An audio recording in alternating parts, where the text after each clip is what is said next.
बहुत दिन हो गए आप लोगों को हम फुल फ्लेज गैंगस्टर की कहानी नहीं सुनाए हैं। इस दौरान हमने ठग सुकेश चंद्रशेखर की 2 कहानियां और अंडरवर्ल्ड के कुछ अंदरूनी किस्से को सुनाया था। वो सभी वीडियोस अगर आप अभी तक नहीं देखे हैं तो बेजोड़ जोरा के यूट्यूब चैनल पर जाकर देख सकते हैं। ये सभी वीडियोस भी काफ़ी इन्फॉर्मेटिव है जो आप जानना चाहते हैं। आज की जो यह कहानी है यह एक गैंगस्टर की है जो वेस्ट यूपी से ऑपरेट करता था। इस गैंगस्टर का नाम है राहुल खट्टा। इसकी कहानी हमें आप लोग ही नीचे कमेंट सेक्शन में सुनाने के लिए बोले थे, जो आज लेकर हम हाजिर हैं।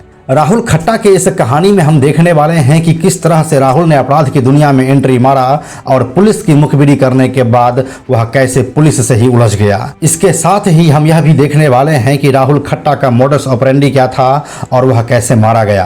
पूरी कहानी हम आपको विस्तार से सुनाने वाले हैं आज के इस वीडियो में, इसीलिए आप इस वीडियो को पूरा जरूर देखिए। तो चलिए अब चलते हैं कहानी की ओर। नमस्कार, मेरा नाम है प्रशांत और आप देख रहे हैं बेजोड़जोरा.com का यूट्यूब चैनल। राहुल खट्टा का जन्म बागपत जिले के खट्टा गांव में हुआ था, इसीलिए लोग राहुल को राहुल खट्टा के नाम से ही जानने लगा था। आप लोगों को बागपत का नाम सुनकर उस फाइटर चाचा की याद तो जरूर आई होगी जो पिछले साल इंटरनेट सेंसेशन बन गए थे। खैर, ये तो हो गई मजाक की बात।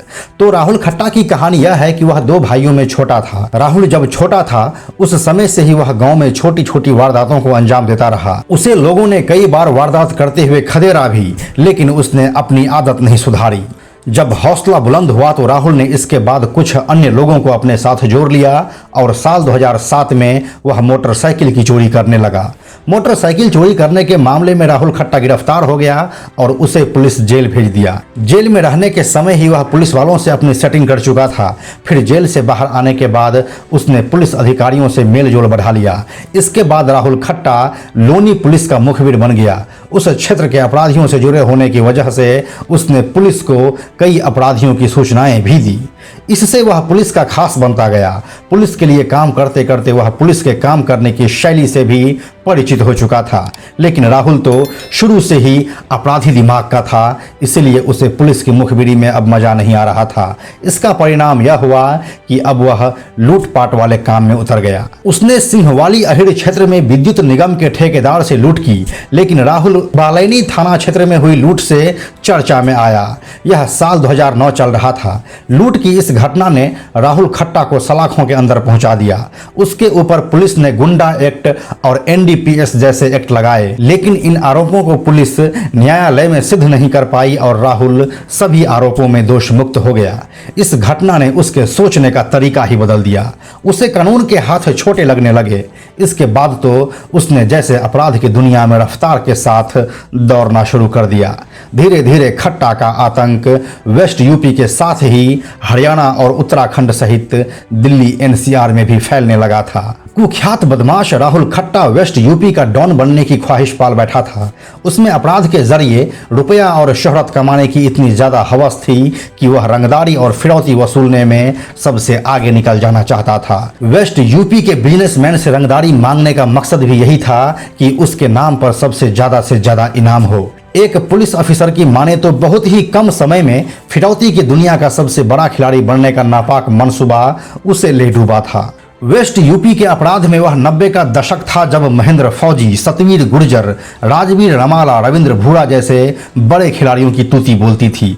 लेकिन उस समय अपराध का व्यवसायीकरण नहीं हुआ था। यह ट्रेंड तो राहुल खट्टा और उसके समानांतर गैंगों ने शुरू किया था। 90 के शुरुआती दशक में भी रंगदारी और किडनैप का पूरा जोर रहता था, लेकिन उस समय इससे ऊपर अपने गैंग का वर्चस्व कायम रखने का जुनून था।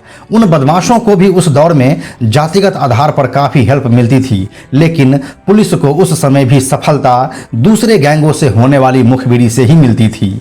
इसके अगले दौर में पश्चिम के 2 बड़े गैंगों उधम और योगेश भदौरा ने रुपयों से ज्यादा अपने रेपुटेशन के सवाल पर खून बहाया। इसके बाद राहुल खट्टा ने अपराध का ऐसा व्यवसायीकरण किया कि वह रंगदारी और फिरौती वसूलने के अलावा पुलिस पर भी इसीलिए हमले करता था कि अपराध जगत में उसका बड़ा नाम हो और लोग उसके नाम से ही थर थर कांपे। यह साल 2013 चल रहा था। इन दिनों राहुल खट्टा और उसके गैंग का पूरा जोर लूटपाट पर चला गया था। राहुल और उसके गैंग इन लूटपाट की घटनाओं के लिए जानवरों के व्यापारी को पकड़ता था, क्योंकि उन लोगों के पास मोटा पैसा होता था। इसी तरह से राहुल और उसके गैंग ने बालैनी हिंडन के ब्रिज पर जानवर के व्यापारियों से 14 लाख रुपए की लूट की। इसके बाद तो वह आगे बढ़ता ही चला गया। 31 जुलाई साल 2013 को हरचंदपुर गांव के ठेकेदार हनीफ को गोलियों से भूनकर हत्या कर दी। इन लूटपाट के संदर्भ में राहुल खट्टा को शक हो गया कि उसके गांव का पूर्व मुखिया महेंद्र सिंह उसकी मुखबिरी कर रहा है, इसलिए राहुल ने उसकी भी हत्या कर दी। लूटपाट करने के लिए वह इस हद तक पागल हो चुका था कि जहां भी उसको 10-20 लाख रुपए दिखते वहां वह चांस जरूर लेता था। इसीलिए डीआईजी रेंज रमित शर्मा ने इसके लिए एक गजब का चाल चला। डीआईजी रेंज रमित शर्मा ने राहुल खट्टा गैंग के एक बदमाश को तरह तरह के लोभ देकर उसे अपना मुखबिर बना लिया। उसी ने पुलिस को बताया कि राहुल खट्टा की निगाहें मोटी कैश को तलाशती है। इसी के चलते डीआईजी ने 4 पुलिसकर्मियों को फर्जी चार्टर्ड अकाउंटेंट बनाकर नोएडा में अपना ऑफिस खुलवाया। उस ऑफिस के बाहर वह बाकायदा साइन बोर्ड लगाया और अंदर का माहौल ऐसा बना दिया जैसा कि यहाँ पर काफी समय से एक ऑफिस चल रहा है। उसके बाद पुलिस वाले सिविल ड्रेस में वहां बैठते थे, जबकि बाहर आसपास में भी पुलिसकर्मी निगाहें जमाए रहती थी। इसके बाद मुखबिर के जरिए खट्टा तक यह सूचना पहुंचाई गई कि इस ऑफिस में मोटा पैसा लाया जाता है। इससे पुलिस का मानना था कि राहुल खट्टा आएगा और मुठभेड़ में उसे दबोच लिया जाएगा। हालांकि उसी दौरान मेरठ में मुठभेड़ में एक सिपाही की हत्या तथा राहुल खट्टा के पास अत्याधुनिक असलहों की जानकारी होने पर पुलिस ने अपनी प्लानिंग पलट दी और ऑफिस को बंद कर दिया। लेकिन यह लूटपाट वाला मामला ज्यादा नहीं चला और राहुल खट्टा पुलिस के हत्थे चढ़ ही गया। राहुल खट्टा को जेल हो गई थी, लेकिन यह जेल की दीवारें उसे ज्यादा दिनों तक कैद नहीं रख सकी। 14 अक्टूबर साल 2014 को वह पुलिस हिरासत से फरार हो गया।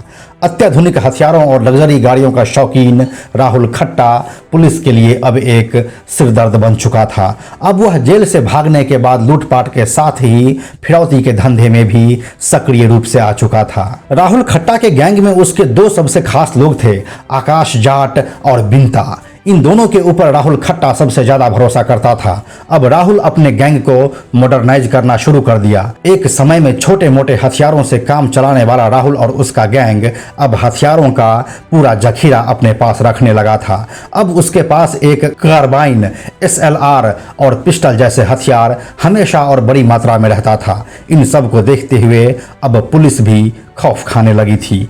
इस बात की भी एक कहानी है।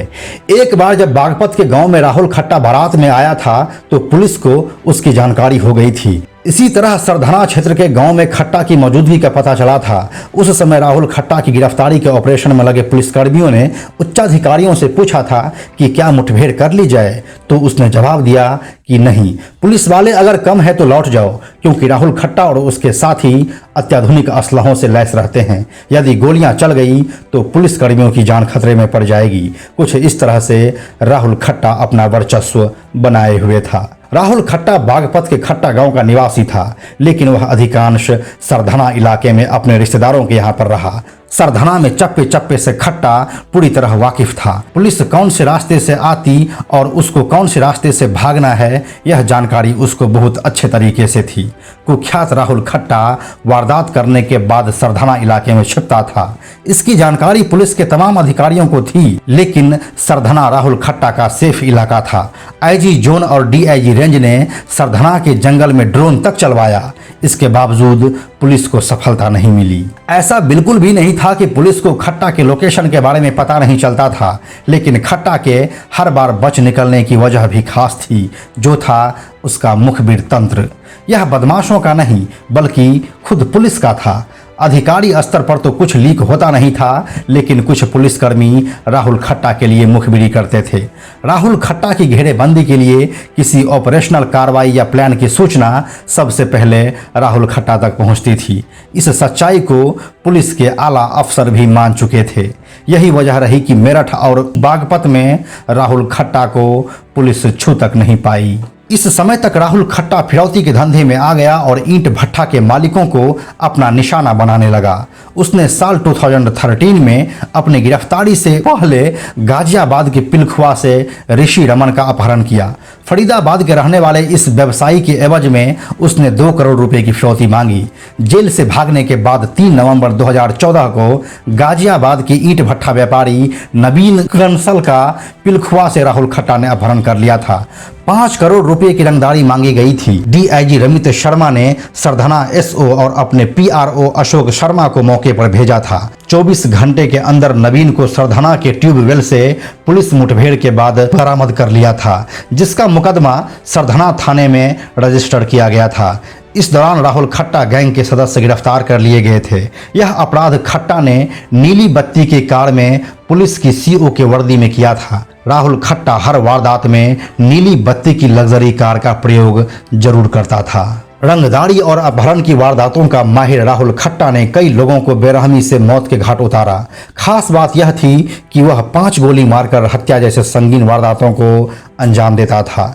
जुर्म की दुनिया से जुड़े लोगों की माने तो ऐसा वह दहशत फैलाने और नाम कमाने के लिए करता था। राहुल ने अपने गांव खट्टा में पूर्व मुखिया की 5 गोली मारकर हत्या की। इसके बाद उसने हत्या की जितनी भी वारदातों को अंजाम दिया, उन सभी में 5 गोली मारी गई थी। उसके बाद में हनीफ ठेकेदार को मौत के घाट उतारा। हनीफ को भी राहुल खट्टा ने 5 गोली मारी थी। 5 गोली मारने की चर्चाएं क्षेत्र में फैली तो खट्टा ने इसको अपना हत्या का तरीका बना लिया। इसके बाद पुलिस रिकॉर्ड में भी हत्या का यह तरीका राहुल खट्टा के नाम दर्ज हो गया। लेकिन हर बुरी चीज अपने अंजाम तक जरूर पहुंचता है। राहुल खट्टा का भी समय आ ही चुका था, लेकिन अभी एक और अपहरण बाकी था, जो राहुल खट्टा का आखिरी वारदात होने वाला था। हुआ यह था कि अप्रैल 2014 में खट्टा गैंग ने सरधना इलाका छोड़कर सहारनपुर में अपने दूर के रिश्तेदार के यहाँ पर शरण ली थी। 1 माह तक खट्टा शांत रहा और बाद में सहारनपुर इलाके में लूटपाट करने लगा। इसके बाद शुक्रवार 29 मई 2015 को वह सहारनपुर के नजदीक थाना भवन में एक व्यापारी को रंगदारी न देने पर धमकी देकर आया था। उस व्यापारी ने इसकी खबर पुलिस को दे दी। पुलिस पहले से ही चौकन्नी थी, वह उसका पीछा करने लगी। खट्टा और उसका गैंग सहारनपुर के इलाके से अनजान था।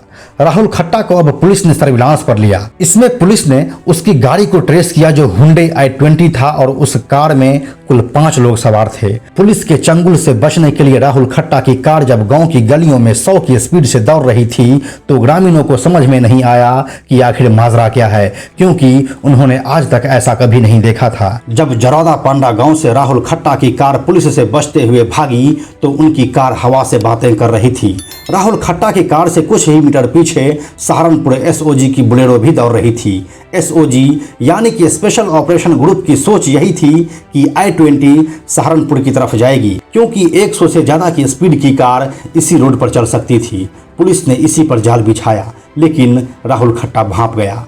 उन्हें पता था कि यदि सहारनपुर की तरफ गए तो पुलिस मोर्चा लगाए बैठी होगी, वहां से बचना नामुमकिन हो जाएगा। राहुल खट्टा ने अपनी कार को सहारनपुर मार्ग स्थित अंबे हटा चांद की गलियों में मोड़ दिया। आगे आगे राहुल की कार तो पीछे पीछे एसओजी की 2 जीप भी उसी गति से चल रही थी। यहाँ राहुल खट्टा का किस्मत ने साथ दिया और वे लोग इस गांव से सही सलामत बचकर निकल गए और फिर बरगांव सहारनपुर रोड पर आ गए। अगला गांव हलगोवा था। इस बार एसओजी को लग गया कि राहुल खट्टा इस बार भी इसी गांव में घुसेंगे, इसीलिए वे भी इसके लिए तैयार हो गए। अंबे हटा चांद की तरह यहाँ भी राहुल खट्टा ने गांव में कार घुसा दी। यहाँ भी 100 के स्पीड से कार जब गलियों में घुसी तो भगदड़ मच गई। यह गांव की गलियां थी और यहाँ पर मोड़ भी छोटा था। इसके चलते राहुल खट्टा की कार जोरदार टक्कर के साथ एक दीवार से टकरा गई। इस हादसे में यह कार आगे से खत्म हो गई। मौत को सिर पर देखकर बदमाशों ने अपने असलाह और बैग लिए और खेतों की तरफ भाग निकले। पुलिस को भनक लग गई थी कि राहुल खट्टा और उसका गैंग अब पांव पैदल ही चल रहा है। इसका सीधा मतलब था कि आगे मुठभेड़ होगा। एसओजी यानी कि स्पेशल ऑपरेशन ग्रुप ने अपने असलहों को लोड किया और यह पोजीशन लेकर आगे बढ़ना शुरू कर दिया। पुलिस ने ललकारा तो राहुल खट्टा के गैंग ने भी फायरिंग कर दी। पुलिस और बदमाशों के बीच फायरिंग हुई तो गांव में अफरा तफरी मच गई। गांव का आबादी से महज 100 मीटर की दूरी पर ही गोलीबारी हो रही थी, जिससे ग्रामीण भी सकते में आ गए थे। गोलीबारी में 2 बदमाश जमीन पर जा गिरे जबकि 3 भाग निकले। दोनों मरने वाला का नाम था राहुल खट्टा और उसका सबसे खास साथी बिंता। इस तरह से पिछले 6 सालों से चला आ रहा राहुल खट्टा का खौफ फाइनली खत्म हुआ। राहुल खट्टा और बिंता के जाने के बाद ऐसा लग रहा था कि इस गैंग का तीसरा मेंबर आकाश जाट यूपी में पुलिस की परेशानी बढ़ाएगी, लेकिन ऐसा कुछ अभी तक तो नहीं हुआ है। तो अगर अभी की बात करें तो अप्रैल 2021 में बागपत के जिलाधिकारी ने राहुल खट्टा की संपत्ति को कुर्क करने का आदेश जारी किया था। इसके बाद 3 थानों की फोर्स के साथ प्रशासनिक अधिकारी मौके पर आए और उसका मकान और अन्य संपत्ति कुर्क कर ली। राहुल की अवैध तरीके से अर्जित की गई इस संपत्ति पर इस कार्रवाई को अंजाम दी गई। राहुल खट्टा की संपत्ति पर इसीलिए भी कार्रवाई की जा रही है क्योंकि उसका भाई गांव में मुखिया का चुनाव लड़ रहा था। हालांकि इस कुर्की की कार्रवाई के दौरान राहुल खट्टा का भाई राजू खट्टा मौके पर मौजूद नहीं था। घर में मौजूद महिलाओं से महिला पुलिसकर्मियों ने मकान खाली कराया। इसके बाद बागपत जनपद में भी इनामी बदमाशों और गैंगस्टर पर अभी भी शिकंजा कसा जा रहा है। जिस समय राहुल खट्टा का एनकाउंटर हुआ था उस समय उसके ऊपर 2.5 लाख रुपए का इनाम घोषित था। तो यही थी वेस्ट यूपी के इनामी गैंगस्टर राहुल खट्टा की पूरी कहानी। इस कहानी के बारे में अपनी राय आप हमें नीचे कमेंट सेक्शन में लिखें। आप और किस गैंगस्टर पर कहानी देखना चाहते हैं यह भी हमें नीचे कमेंट सेक्शन में लिखें। हमें आपके रिक्वेस्ट का इंतज़ार रहता है, हम उसे पूरी करने की कोशिश जरूर करेंगे। अंत में एक और ज़रूरी बात, हमने बेजोड़ जोड़ा का एक टेलीग्राम चैनल भी बनाया है जहां आपको हमारे सारे वीडियोस के लिंक सबसे पहले मिल जाएंगे। इसलिए आप लोग टेलीग्राम पर भी हमसे जुड़ें। टेलीग्राम पर हमसे जुड़ने के लिए सिंपली आप टेलीग्राम ऐप के सर्च में जाकर बेजोड़ जोड़ा लिखिए और चैनल पर जाकर ज्वाइन बटन क्लिक कर दीजिए, आप हमसे जुड़ जाएंगे। यह वीडियो अगर आपको पसंद आया तो इसे लाइक और शेयर जरूर करें। आने वाले वीडियोज़ के लिए बेजोड़ जोड़ा को सब्सक्राइब करके बेल आइकन को टच करना ना भूलें। Thank you so much.